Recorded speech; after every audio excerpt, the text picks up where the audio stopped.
Welcome everybody to our Friday live stream. Hope everybody had an awesome week and is ready for the weekend. We here at Intrepid Studios are pretty excited because we just passed our 12,000 backers. 12,000 backers. It's moving quickly. I know, it's pretty crazy. Yeah. I think in a couple of days we might actually be the #1 Kickstartered MMORPG ever. Yeah. Ever. Holy moly. Sinking in. That's pretty awesome.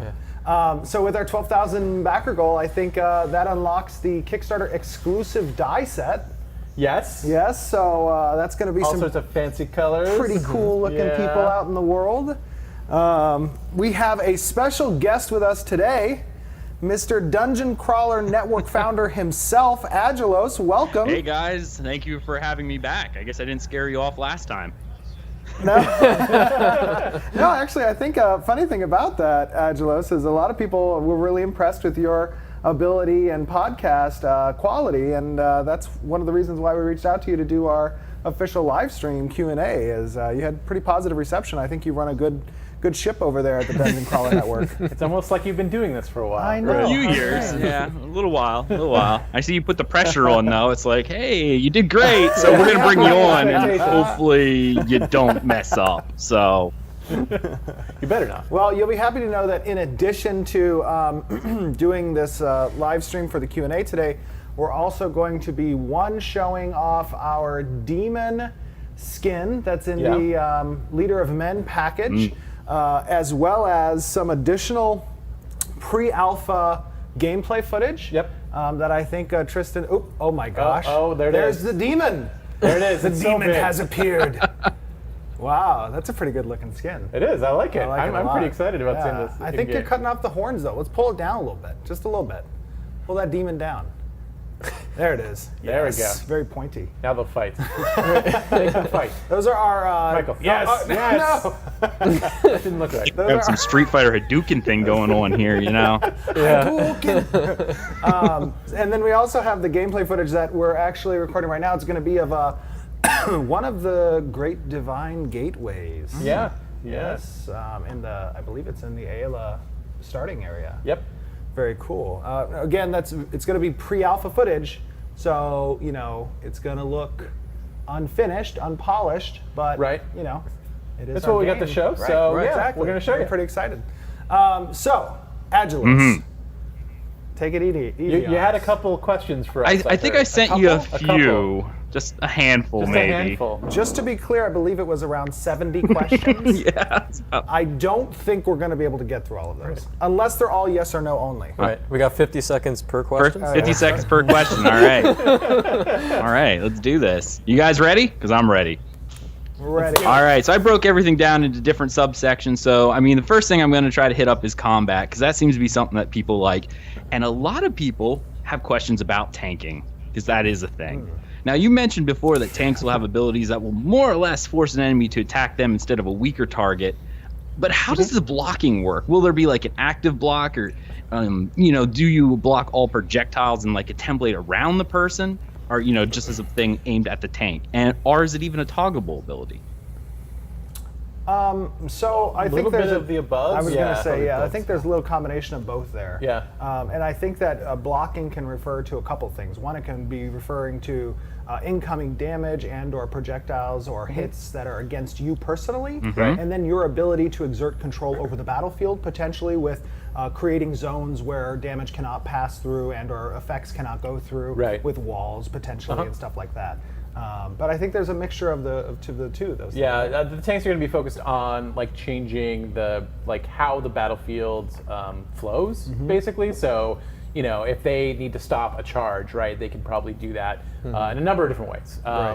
So it's going to be about controlling the battlefield, not necessarily controlling characters. Sure. But yeah, trying to deny people entry to areas and to take damage on behalf of others. Okay. Yeah, and I think one of the primary methods of taking damage on behalf of others is potentially through a taunt skill that can also be effective, not just in PvE, but in PvP as well. too. For So sure. they can target swap or force other people to target swap to them, so that they get a little bit of time as the focus, and kind of make it difficult for the opposing DPS classes. Yeah. Right. Now, you actually mentioned something that's really fascinating. Guess what? This is going to make it like 71 questions because it's a follow-up to what you just said. Wow. Okay. Figuring out in the thought. Gotcha. You were just mentioning controlling the battlefield. Are we talking about like aerial denial and with collision, like being able to put walls and stuff up for collision? Yes. Ah. Absolutely. Yeah. Okay. All right. So you're actually. I think, in fact, as a matter of fact, you may have seen in one of our mage gameplay videos, there's an example of a skill that's used to kind of drop back from combat, right, to give that ranged DPS a little bit more room. And while they drop back, they expose a wall Right. that has collision effect on the opponent Right. when they try to impact and move past that wall Right. for a period of time. It's not huge, it's small, but it's Right. enough to give space, extra space beyond the movement. And it's a very tactical performance on the battlefield Right. to know when to use that skill to evade danger or just get that Just to extra break gap. things up, give Right. yourself a chance to breathe. Right. Nice. Now, will tank be able to be like in the Vanguard, shielding his companions behind him from attacks, that don't necessarily target him? That does affect with that shield wall, right? Like that will, you could technically use that aerial denial to protect people behind you, correct? Right. So walls are going to be summoned in the game, so to speak, and they will perform a collision. Right, break up line of sight and line of Exactly. effect, basically. Yeah. Okay. All right. Excellent. Will tanking be reserved to the actual tank class that you have, or is it possible to build a separate class, such as like a mage tank with different tanking attributes, either through armor or gear, or even maybe a secondary class or subclass, as I was calling it in our interview? There's definitely ways to make your class more tanky using our secondary class system if you're going to go down that secondary tank class avenue. But the question, I guess, is more pertaining to the role of a tank. Will a tanky mage be able to compete on the tank scale with a tanky tank? Yeah. Right. And the answer to that's going to be no. A tanky tank is always going to be the best at tanking. Gotcha. So that's with reservation, Right. right? Like it's going to depend on how the player uses their abilities. It's if that tank has mastery of what they're doing, they'll have more options available to them to mitigate damage on themselves and others than a mage that's heavily focused on their secondary class and putting a lot of tank abilities in. Now, that's assuming two people of the same skill level. All things that being all average. changes based on what the player wants to do and how they're using their tools. Right. Assuming all things being average, both in relation to items, gear, and skill. Right. But I mean, one of these other more tanky other classes could perhaps fill role of like an off tank, perhaps, or something of that nature. Definitely, yeah, definitely, for 100%. sure, for sure. There'll be a little bit of a gradient between like being able to take the off tank to the tank, like the primary tank role. And there certainly will be situations where a mage tank probably could tank suffice certain things, depending on what they're encountering. on what the fight is, how they're equipped, what they're doing. Yeah. So Excellent. Okay. You have a lot of summoner lovers in here, okay? And I know you mentioned a little bit with there, but in recent times, all right, and we all know with these modern MMOs that pet classes aren't really pet classes. They are characters with a pet that does a little bit of damage on the side, and it's a stat stick. How much control are summoners going to actually have in relation to what they're actually summoning during battle? How interactive will it be? Will they be able to control it in some way? And how reliant upon the summons is a summoner? Because in World of Warcraft, for instance, if your hunter pet dies, whatever. yeah. Well, I mean, me personally, my idea of the summoner class and what we've built so far with it is summoner classes kind of live and breathe through their summon, like through their no, I don't want to call it a pet because it's more incumbent to their identity, their connection with it on a different plane. But the summoner class is going to have a lot of agency through their summon. It's going to have a lot of abilities through the summon. You're going to have a lot of control over that summon when it comes to battle. Right. And I think that even some of the skills pertain to what abilities the summon itself has through the summoner. Right. Like you'll find the actual summons creature's abilities on your own hotbar, not like its own hotbar. Exactly. Oh, so it takes over. You'll be doing things, kind of, Sort of. You're playing through it's the summoner. You're the summoner. proxy of the summon, Right. basically. Yeah, and you enable it to to perform certain roles and abilities depending on what direction you go with the customizing the summon itself. And yes, those, as you said, you're going to find those summon skills on your hotbar. Right. And that's an extension of your capability in battle and exerting that controller in the game. Right. And I believe I heard somewhere that with the collaboration of multiple summoners, you would be able to summon these larger summons like golems and. Get out. Aggelos! All right, guys, I'm out. That's the end of the interview. Why did you do this? After the show, I'm going to get a beating. Okay, so yes, one of the skills we're looking into is going to be kind of a penultimate summoner skill that can see itself in a siege mechanic setting, where all summoners of different races potentially can come together and use an ultimate ability that allows one summoner to take over this arcane,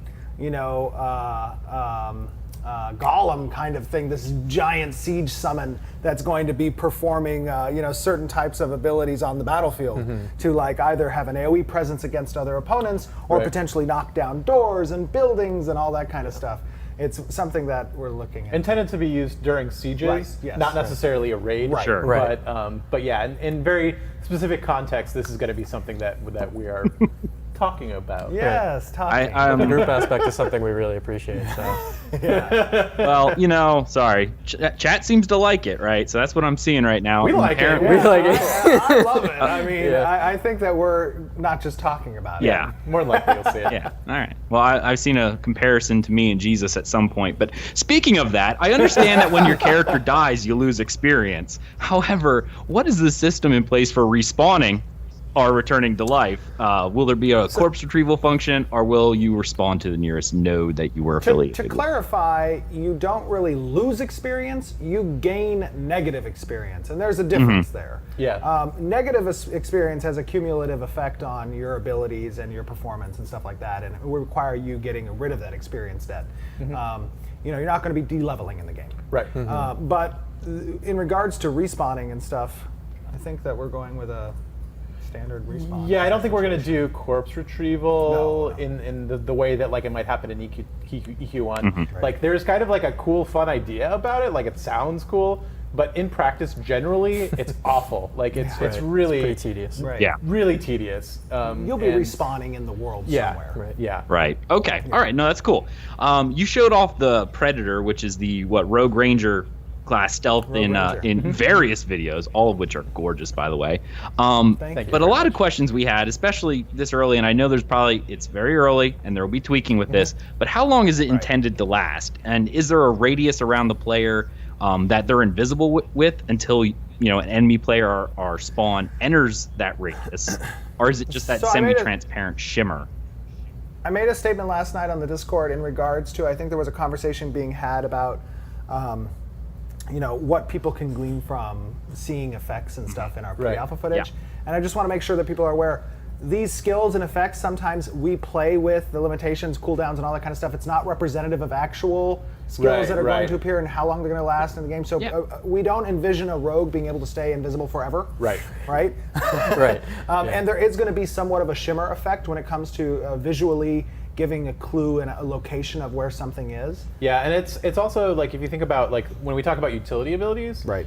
There are certain people who are going to be able to detect them from farther away. Arcane eye. That kind of stuff. There'll be abilities that allow you to kind of seek out, or will function kind of as an anti-stealth. Yeah. So For example, the summoner may have an arcane eye ability Right. that has better stealth detection. The cleric may have a spotlight. the ranger has his scouting abilities. Exactly. Yeah. Gotcha. Yeah, absolutely. So I'm going to go ahead and move on to our next subsection for guilds, because I run a big guild. Steven, you ran a big guild. And there's a lot of people in the early community that are trying to, prepare their guilds. So you mentioned before that guilds will need to be leveled up, and there'll be progression, and that there'll be upgrades that you can do to increase your roster size. But when a guild's created, how many members can join when it's fresh off the bat? I mean, as much as right off. So that's a good question, and we don't have an absolute answer for you right now. And because we don't have that absolute answer, I don't even want to speculate on what the number is going to be. Yeah. I would just say that we're cognizant of two things. One, we're cognizant of the fact that Zergs never make for fun gameplay. Right. And we want to make sure that our guild system doesn't encourage Zerging. And so because of that fact, we have some limitations in regards to guild size and leveling up the guild in respects to that. Now, on the other side of that coin, we are very cognizant of the fact that people who are friends and have been a part of large guilds want to be a part of that structure and be at that in the beginning of the game. So we have mechanisms for people to play together in groupings and raids and get involved in the guilds early on. We're going to make it meaningful for both small guilds to contend with the larger guilds when it comes to content and their role in the world. Right. And if you're a guild, like a preset guild that wants to earn the higher cap, I'm sure that, I mean, there's definitely an avenue for you to get that quickly. If you Fairly want to. quickly. Okay. Yeah. Okay. Great. And to be clear as well, we're not exactly sure whether or not that cap will be bound behind a progression path. It might be, Right. you know, but I don't know if it's going to be intrinsically tied to a leveling. You may be able to start with your max capacity in the guild. We haven't decided that for sure yet. Kind of all how we find balancing in the early Yes. stages. So. Yeah, and it's going to involve testing too. Yeah. Yeah. Yeah. And just what feels right. Yeah, and I knew this very early, but with a lot of these communities already rallying behind Ashes of Creation, these are things that when they're brought up are now floating around people's heads. No, Right, absolutely. Yeah. I will say this, that that in addition to our focus on an individual's role within the world, we also are going to have, and this is going to be a bold statement, Cotton. Oh God, I'm gonna hold on my seat. Get ready. In my opinion, we're going to have the most in-depth guild system of any MMORPG I've ever experienced, and it is going to be something that will be very fluid for leaders to come in and organize a community and get it up and running quick. Oh, that wasn't that bad. Well, it's a bold I was statement when I say expecting we're going to that. have the most. No, absolutely. That's a bold statement, but I don't doubt it. Yes. I mean, part of it is that Steven is Steven, and Steven. he has certain goals, and he's been somewhere in these games. And What does that mean, Steven? it means you love running giant. I like it. But it's something that is constantly talked about over here, is making sure that the guild experience is a good one. In order to make it good, you need to be able to organize, you need to be able to feel like the guild is more than just a chat room. And so that's a big focus for us. Right. So what functions will guild leaders have to facilitate guild cohesion in mustering of forces in reaction to the game world events such as bosses, PvP, caravans? Is there going to be something like a rallying call for guildies, so to speak, so that if something's going on, or as a guild leader, you're like, hey, this is happening and I want at least attention brought to my guildies. This is what we're kind of focusing on outside of chat, obviously. Will there be those things? So I think we need to define what guild cohesion is and drawing attention to, because in previous games I've played, one of the biggest issues with how it can become a Zergfest is the ability for guilds to instantly rally and port to anywhere in the map, and that presents itself as a problem in my opinion. Because at that point, it just becomes an issue of who can has rally more faster numbers. and who has more numbers, right? Exactly. And I think there should be an element of intelligence gathering, an element of strategy, and there should be some traversal required in order for that guild to congrue. So on the first point of guild cohesion, I think that comes down to user interface in regards to what functionality is available for guild leaders and or officers who are appointed in order to reach out to members who are either online or offline. And I think a portion of that interface for our system is going to come into play when we're talking about integration of a certain software that we've been discussing for a while, and whether or not that's going to have application outside of in-client. And there's a potential for that. And then in addition, while in-client, if a guild leader wants to open a user interface window potentially with a guild member that's like attention, like a server message would be. It basically would be like a server message, but on behalf of the guild. Yeah, exactly, to your guild only. Right. It's all about figuring out the best way to present that information to the player, right? Absolutely. But we definitely want to present that information. Yeah, So. it's a big portion of the guild play is having a very functional UI for guild leaders to utilize when it comes to, communicating in client with their members. Make sure they have the tools that they need to keep that organization. And that includes like, board messages and reminders of the day and a messages of the calendar day and a and calendar. that kind of Exactly. thing. Yeah. Well, I was thinking something more along the lines of like the beacons of Gondor or something. You see them lit. Oh, you must Yeah, that's what I go. was going to mention, like map That's It's a time great for us to idea. move. The problem is if you had 100 guilds and they all had beacons. Yeah. I mean, the whole Everybody would be class- blind. Yeah, it would be on the exact. Yeah. It'd be on fire. There you go. It's self-defeating. Ashes. This is how the world got Literally destroyed. ashes. Initially, all the guilds lit all the fires, and the world just blew up. Nice. I like it. Nice. New meaning. So You like, have to go rewrite the lore. how will the guild advancement be determined, and will there be forms of like passive buffs or active abilities that can be used by guild leaders and members? I'm stealing your water, by the way. No, steal my water. It's fine. I don't care. Stealing different. So advancement is going to relate to a few things.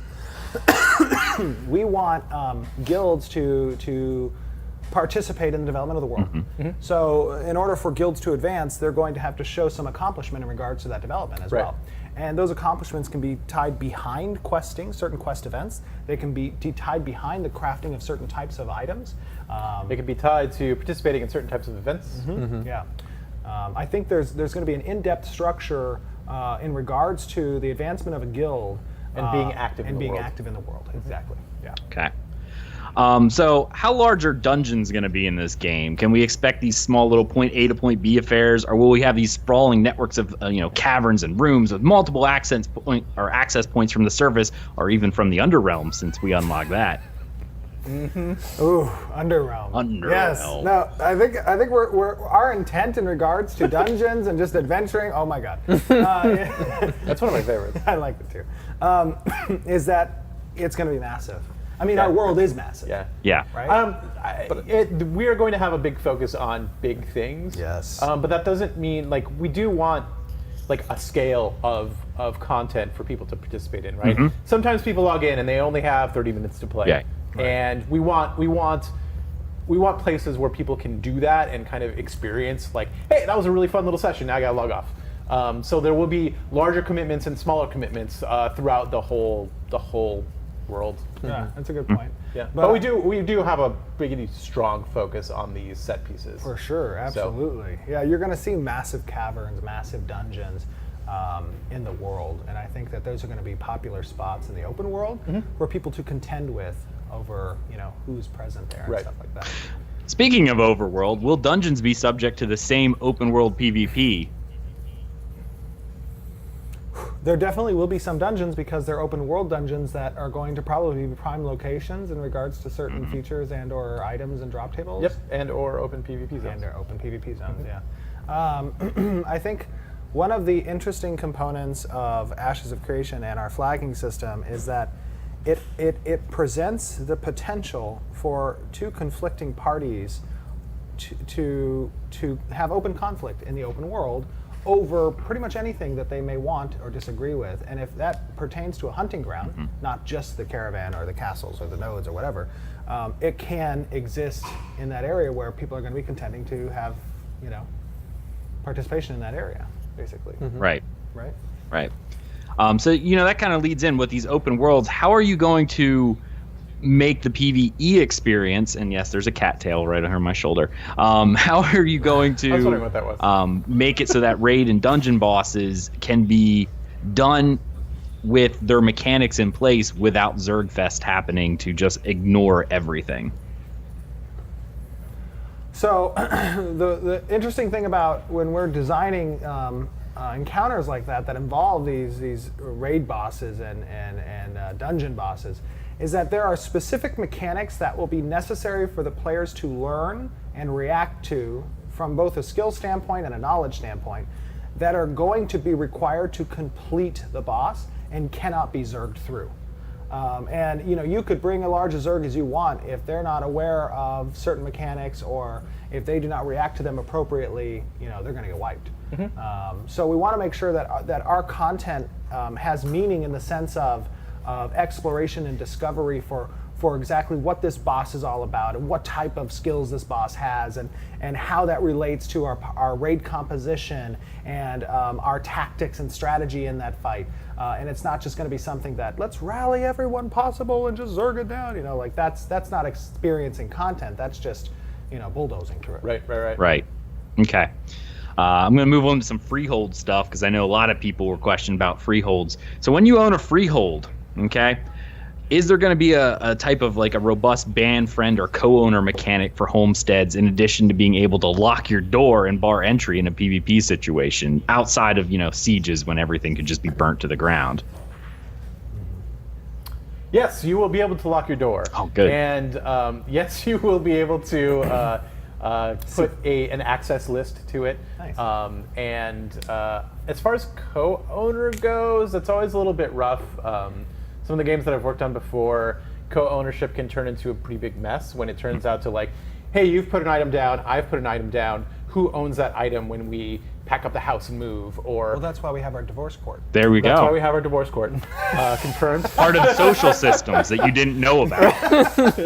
You get half of a table. So co-ownership is something that I would like to do, but we need to do a little bit more work on our back end to make sure that works the way that we want it to, and that ownership transfers in the way that players would expect it to. So that's something we're still working on, but it's something that we're planning on having. I think potentially, in addition to that, from the perspective of potentially access, like what's the difference between co-ownership and access? I think we intend to have access, like you said. Oh, yeah. And that in and of itself can kind of mimic co-ownership. Right. But we're still maintaining a solitary owner. Gotcha. Right.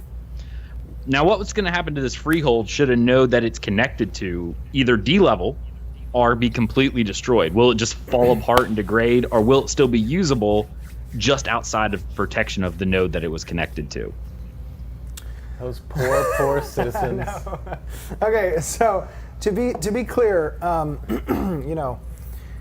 in Ashes of Creation, I think we might be getting some gameplay footage. Ah.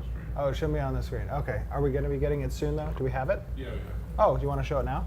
No, you show it when you're ready. Or we can show while we're talking. As soon as you spool it up, you're ready to go. Okay, so Ashes of Creation. Oh my gosh. The ice cream truck is here and it's waiting for Steve. Oh, it always pulls in front of the It office. just stops just exactly for us. And I always buy ice cream for the office. he does. I'm sorry, guys. It came at the wrong time. I'm sad now. Anyways, so in regards to how freeholds react to sieges.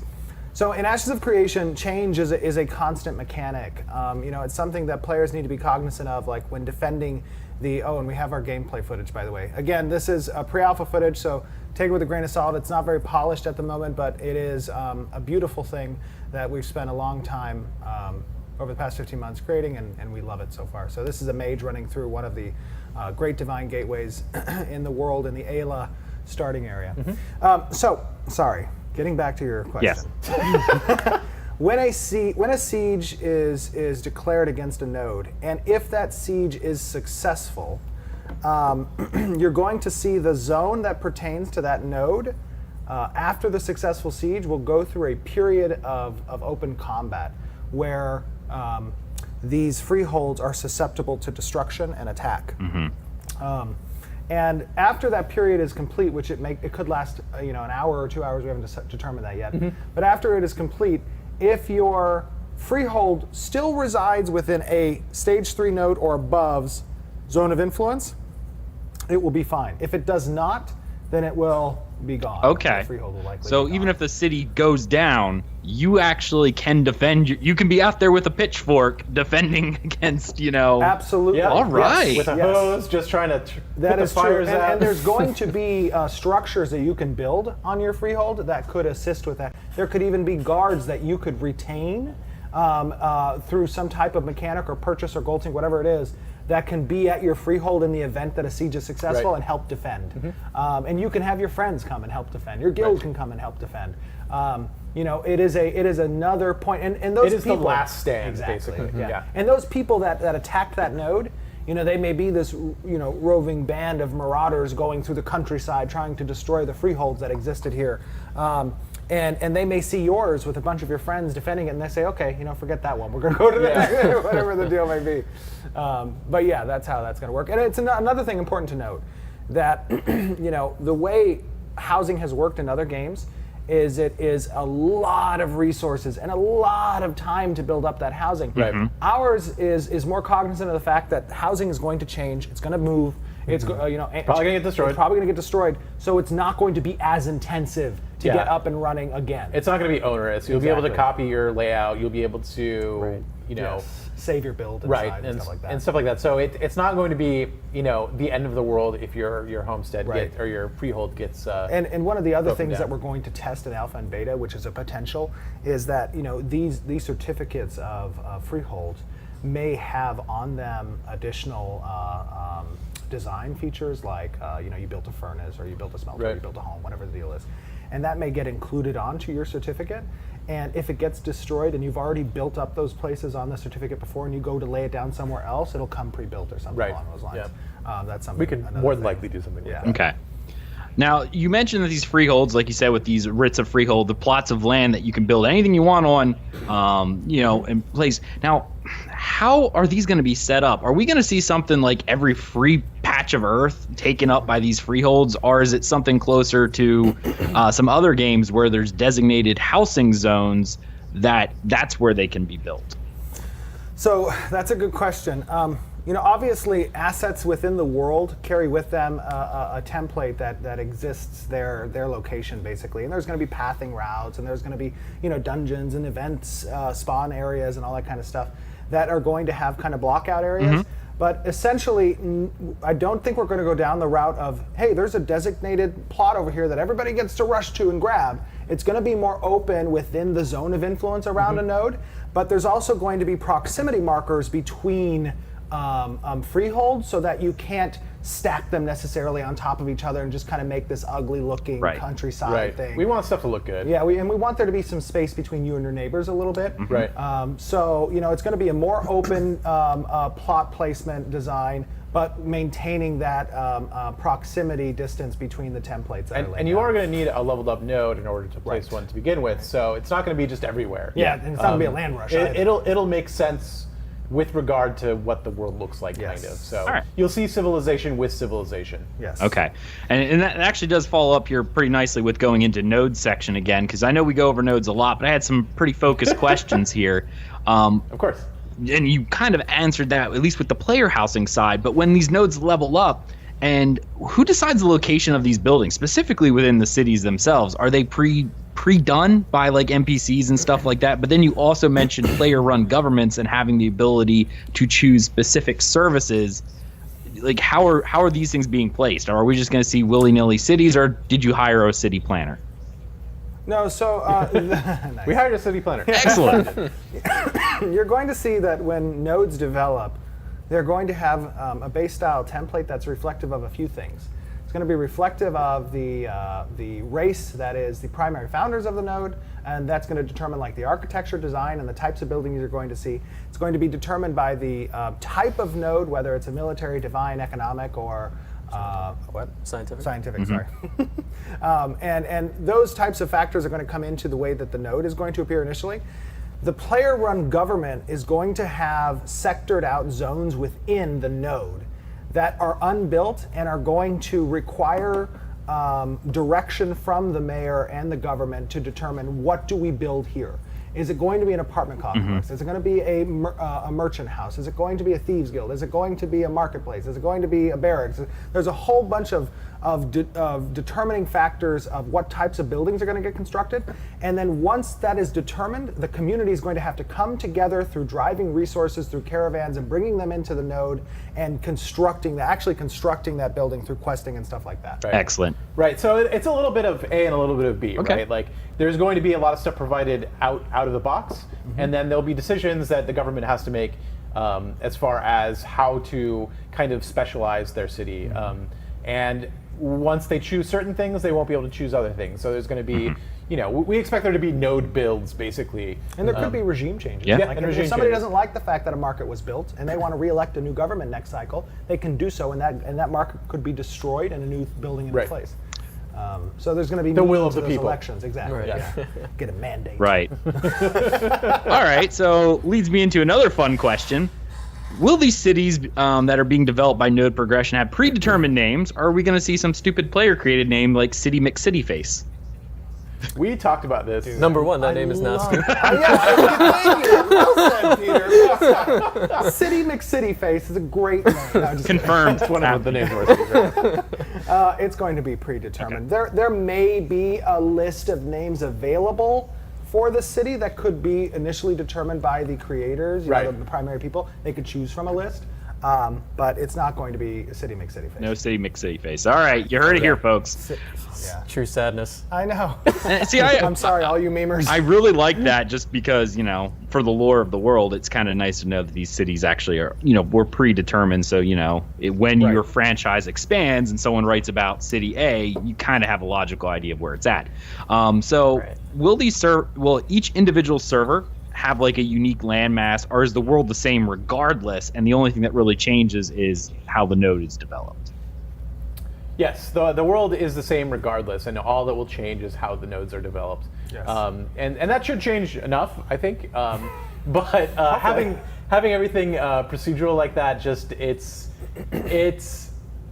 doesn't work out that well usually. Right, It ends up feeling really generic and soulless, and we want to make sure that our environments feel crafted and that there's a reason for everything being there, not just algorithm A decided this might look good. So yeah, everything is going to be crafted, everything's going to be the same, but the stories and the cities and those things are all what's going to change. Excellent. So with the enhanced naval combat and content that you guys are doing, all right, so I had some questions here. A, can ships be destroyed by either enemy players or monsters? Yes. Okay. Will I be able to siege a coastal city by sea? Maybe. It's possible. It's possible. Right. That's like a it's balancing. potentially possible. Yeah. It's something that we're still talking about. Now that we know that we're actually going to be doing it, Right. We're going to be fleshing these ideas out a lot further. Yeah. It's something that we talked about. We thought would be really, really cool. But again, we have to really kind of game it out and make sure that it will be cool. And there has to be a give and take there as well. Right. Meaning, founding a city along a coastline shouldn't inherently be more risky for the city during Correct. the siege. Right. So we're going to have to make sure that those mechanics blend well with each other and balance out. Right. Well, I mean, yeah, there you go. So underwater environments, how are they going to work? How are players going to actually be able to breathe? Because given, we don't really know much about the technology of the world here. So how, is there going to be, potions, spells? Are we going to be able to breathe underwater at all? Or is it hold your breath and you got 30 seconds to figure out your way around? I think that we're going to include a few different mechanics. There could potentially be items that may give you a magical ability to breathe underwater. There could be potions. There could be food. There could be Gillyweed. Spells. Yeah, gillyweed. There we go. I told you, gillyweed. Yeah. No, there definitely could be a wide range of abilities to make. Because now we have that expansion where we're going to be including a lot of content underwater, we want to make sure that it's not going to be... It's accessible, right? Yeah, Right. exactly. Yeah. It's really silly to make content that people can't plan. So. And we don't want it to be, something that's cumbersome Right. to navigate and stuff. And I Yeah. think that's probably been the downside of a lot of other games that have introduced underwater content is the fact that players don't want to go there because it's a pain in the butt to actually go there. It always feels like throwaway content Yes. almost, and it's something that we really want to focus on and make feel good. All right, so this one is completely directed at Jeffrey over here, Jeffrey Bard. Oh God. Here we Will go, the Jeffrey Bard class feature some Star Wars Galaxies-esque non-combat roles where they can be used out of combat to restore players, into a rested status? Or if this goes for any class, but since Bard is a bard. Like maybe they could dance for the people. Maybe. I mean, if that's their thing, because you Maybe. did mention before that they don't have to could play dance if they instruments, they want could to. dance too. If they're going to entertain you. Entertain, write poetry, I don't know, whatever.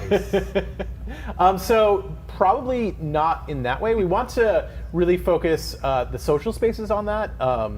So it'll be more like where the area is and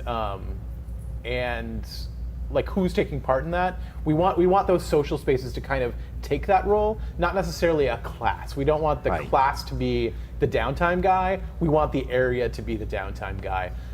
So there will be, bards will have utility, just like all classes will have utility out of combat. But rested experience specifically is probably not going to be that role. Gotcha. Now we can see from the video that you have here, you have some combat and you are playing a mage, so it kind of fits in.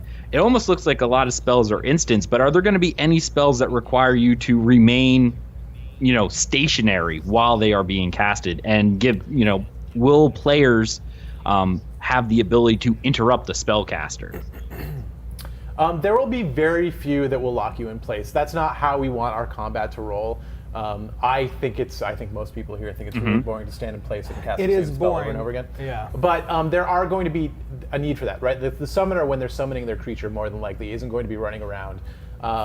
There will be other abilities that are kind of bigger that make you a bigger target by rooting you. Yeah, again, it's a give and take. But it's a give and take, right? And we don't want the moment to moment to be standing there, but there may be some times where you won't be able to move. But generally, as a rule of thumb, when it comes to combat, even for any class, is going to involve a situational awareness and movement and positioning. Right. Right. And that comes into play when you're talking about instant casts or cast times that require no movement or that kind of stuff. Right. If there is a skill like that, there's a reason for it, and it's a give and take relationship. It's we want you to take the time to make sure I'm actually in a good place where I can cast this spell, and it's really powerful, but I can't use it that often because people can get me while I'm in it. So it's going to depend on the ability itself. There's not going to be a crazy ton of them. Okay. And then also with regard to interrupts, there will be interrupts. You'll see that even though she's moving around, she does have a cast bar there. And while that cast bar is going off, there will be the chance to interrupt. And we've got the ability to counter that interrupt, and we've got interrupts or abilities that can interrupt better than other abilities. So right. Now, I went through pretty much every Q&A that you guys have done in preparation for this, and you're probably going to hate me for this because you made a comment at one point, oh God, a long time ago in a land far, far away, that the spell book can only hold so many spells. Do you intend to limit the number of spells the player can actually learn, or is it just allusion to the number of abilities that you can actually have on your bar at a time? Who said that? Who said that? Was that me? Where was that said? I hope it wasn't. I believe it was actually Jeffrey, to be honest. No, it was... Oh, what did I do? What a gotcha moment. No, that's How many times must I tell you? I will go back and Don't give you open the my mouth. timestamp of when it happened. So I don't know why I said that, but that's not a thing. It was that's probably going- figurative. It might have been figurative. Yeah, probably in relation to the amount of skills that are going to be on your bar. Right. Okay. Right. You're not going to have 100 spells for somebody. Spellbook can only hold so many spells. It was probably figuratively speaking, like, we don't want you to be encumbered with 50 spells to choose from, especially spells that were used back when you were level 10 and you never touch again. Right, you're learning spells, and you're using a certain amount of them. So in a way, Yeah, not fired. right on. Right on. Yeah. So definitely more regards to the hot bar. There is not a spell book. There's no memorization. All right. That sort of Cool. thing. Now, again, Jeffrey, I'm pulling you out here because you said you touched on unique and legendary items that are going to be very hard to find. Okay, some perhaps taking years. Now, here's the fun part. Will there be lore in Ashes of Creation to be a backstory history for these things, and will it feature clues to finding these hidden artifacts, like pieces to a puzzle that can be made more complete as more and more players uncover the different lore, hashtag meaningful lore? Right, no, totally. Like that's absolutely the intention of these things. We want it, like when you discover one of these items, we want it to make sense to you, right? We want it to be like, oh, I get it now. Like this whole story now makes sense. Right. And it's like, hey, this item was discovered on that server, and it's a piece of a broader puzzle. Right, and that they're we going to can go share. like, wait, what story are you talking about? We experienced something totally different. We're going to have to go check that out. I like it. So yeah, absolutely. That's totally the intention of that system. Gotcha. All right. So PvP related stuff. The word battleground has been thrown around quite a few times on the live stream by everybody. So cycling out everyone. But in this post World of Warcraft era, the term battleground has become very specific as an instance PvP zones. Now, if this is true, how are your battlegrounds, as you said, going to function? And how do they relate to what you've already said with the arena, the arena system? And how are you going to link it and make it meaningful to the rest of the world? Well, just to be a quick clarification in regards to our terminology when using the term battleground, is because we're instituting, at least for me, because we're instituting a flagging system that allows for PvP to erupt anywhere, I consider battlegrounds kind of interchangeable with a zone that exists within the open world that does not include our flagging mechanics, but instead flags everyone for battle. Just like so it's PvP. it's a battleground. It's open PvP, and that includes the caravan system. It includes castle sieges and node sieges and objective-based guild wars and stuff like that. But in addition to that, we have arena systems. Excellent. So. And that's what I wanted clarification, because when people hear battleground, they think of 10v10s or whatever the case may be. Right. But you already mentioned arenas. scenarios. Yeah, our scenarios. Right. Yeah. So again, battlegrounds is just a way for me to refer to open world systems that relate to everyone being involved in a PvP situation specific to that occurrence. Gotcha. So when sieging a node, what is the win mechanic for each side? You got just so you know, Aggelos, if you want to take that question back, you have 2 more questions. So you choose wisely, sir. Choose Darn. wisely. Out of your 150 questions remaining. Right. Out of the 2,000 questions remaining. You have 2 Yeah, more. I know. Seriously, I'm actually thinking of more as we're going. So, Oh, great. okay, no, we're gonna stick have with to have you on that. again? What is the win condition for sieges for each side? The win condition for sieges. Yep. Okay. Wow. So we will just release focus on more the on that. Yeah, no, we're going to release more on that in the future through a blog, because our sieging mechanics are very in depth, and they're There's a lot of phases to it. a lot of Yeah. phases. Yeah. And we want to make sure that I don't give you a 1-minute answer and then people get lost with 1,000 more questions on it. Right. So I would probably reserve that one for a blog post that's going to come in the future. Okay, so does that mean I get my 2 but questions? There will be a thing. You have to Right. flag. There's a There, thing. there will be a thing. The flag. Progressive I know, objectives or Okay, we can get into that. Okay. So just to get in a little bit, there's going to be objectives for the attackers, and that's going to revolve around a central point that exists either within a castle or within a city node. There's also going to be objectives or quadrants that the attackers can capture during the siege. That's going to harm the defender's respawn and ability to defend, and is going to give advancements to the attackers and where they can spawn at inside the castle and or in the siege and stuff like that. And then it's also going to decrease their casting time when it comes to actually pulling the flag down and stuff like that. So there's mechanics for then the defenders to assault the outpost of the attackers and where they're coming from and stuff like that, to kind of disable them in certain regards. And there's also going to be a time frame that they will need to hold out the defense of a central point, either within a node or in a castle. Okay. As a quick overall gist, but there's a lot of very specific mechanics that relate to both castle sieges and node sieges. All right. So, final question, since, I haven't touched anything.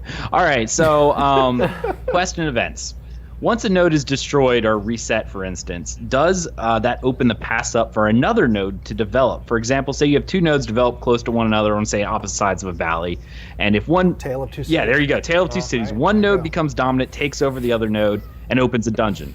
And the mountains behind it, blah, blah, blah. And it, Yes. and it locks access to a dungeon that might have been on the other side. That node is destroyed. Absolutely. Yes. Resets. Can people then go to the other side and unlock those stories? They can then begin to try and progress that second city that got stunted in its growth and discover all of the storylines, mechanics, and quests and dungeons and events that are tied to that node that never came to fruition because its sister city progressed further. Gotcha. Yeah. Well, I've been put on the blocker now, so Thanks, Aggelos. Thank you, Thank Aggelos. you. We Great appreciate questions. it. Thank you. We'll probably have you on again in the future. I think you're a great Q&A facilitator or moderator, Yeah. whatever it is. And, Question asker. Question asker, and we think the Dungeon Crawler Network is a cool crew. Yeah, it's fun watching you guys. yeah, awesome. Thank you so much. Appreciate it. Absolutely. Take care, buddy. Yeah. Do we have a few questions we can get to from the forums? We do. We do. We do? Oh, very cool. Oh, I don't Yeah. know. Do we? Yes? Okay. I just wasn't sure if they were being thrown up there. Or... Oh, I don't know. Okay, I'll that's just the do it from phone. here. That's fine. Oh, by the way, I hope everybody enjoyed the gameplay stuff that we put up there. Yeah, we didn't get to talk about it. We're going to have some more next week as well. Yeah. Maybe a little hunting. Maybe a little bit of hunting. Maybe gathering some meat and eating that meat. And, Possibly. yeah. Okay. We'll see. Nom, nom, nom. Okay, so the first question we have is from Prophet. Will we be able to customize the ships? Yeah, I believe so. I think it's going to be a component of ship building and ship classes is going to have some customization in Yep. regards to their speed and their ability to take damage and deal damage and aesthetically, of course. Right, as well. aesthetically, absolutely. By Wee Robert, will there be NPCs on our freeholds? Yes. Yeah. I think there will be, absolutely. Yep. Yeah. Well, it's possible, right? Like, it's up to you. But yeah. Oh, Right, yeah, that's true. That's true. But yeah, That we- is true. You can choose to hire people or not. Yeah. By Cry More, Cry. how will guildholds interact with the village, city, metropolis nodes? If so, how? Oh, so I guess maybe they're referring to like guild halls. Guild halls and they're So guild halls are going to unlock certain actions that a guild can perform within a city. It's going to unlock a different relationship with that node that guilds are going to have access to, specific benefits from the node itself. It's going to allow a guild to participate if we reach our $3 million goal, participate in the shareholder system. There's a lot of different things that it does. Next one by Scone of Doom, great name. Will there be multiple religions in Ashes, and will there be incentives or some mechanic to create, quote, meaningful conflict between these religions for PvP? Oh no. Right. So I think the answer there is actually partly in the question when you mention incentives. Yes. Like, by giving people incentives to do things, there's naturally going to be conflict for certain things, but we're Right. never from the beginning trying to pit people against each Right. other inherently. Right. So we're just giving you the option to choose and do, and more And so as you take said, by control. giving incentives, naturally that's going to erupt in certain conflict. We don't want there to be, well, Right. I'm not going to say we do or don't want there to be, but Yeah. regardless of the facts, there is progression paths in certain religions. There are multiple religions available within the game because there are several deities within the game. And they offer different things. And they offer different things. And it's up to you to determine what things you want to have. And that could pit you against other people. Next question by Mayrick. Will leveling experience be primarily attained through quests, monster kills, or an intended combination of PvE/PvP objectives? I think it's a blend All of of the them. above. the Yeah. last part, yeah. It's a blend of everything. In addition to crafting, in addition to exploration, in addition to, there's a lot of There's stuff. everything. I think that's why a lot of our focus is on contribution. It's Right. kind of like how you're contributing to the world. Right. Good point. Daythor, what happens to a freehold? Oh wait, sorry, Daythor. He's asking a question, or she is asking a question about the freehold corresponding node destroyed, but we answered Got that it. with backwards. Yeah. Lazy Giant, will players be able to have multiple freeholds in different nodes? No. No, Multiple you in may different- own one of each type of housing. That's Right. one freehold, one static node home, one instanced apartment home. But you may only ever declare citizenship for one node. Right. Malotl, will the area music change depending on the node's level and under attack? So basically, yeah. Yeah, conditional I think music We changes. absolutely, yeah. 100%. For sure intend When for a that battle to gets happen. declared, you're going to have some heavy percussions and things going on. Yeah, we want to focus on the music a lot. Yeah. We understand it's really important, and it's gotten a short shrift in previous titles, but Yes. Krivel, will you be able to store your items within your freehold? Yes. Yes. that's one of the big parts of it. Yeah, one of the most A big attractive part, yeah. aspects of a freehold is that you have storage space there. So Gothic. Because storage is Oh, important. sorry. Sorry, go My ahead. bad. Gothics, will a guild be able to declare a war to another guild? Yes. That's good. We did it, guys. Well, guys, we hope you guys enjoyed the live cast today. We'll be back with you on Monday at 3 p.m. Pacific time.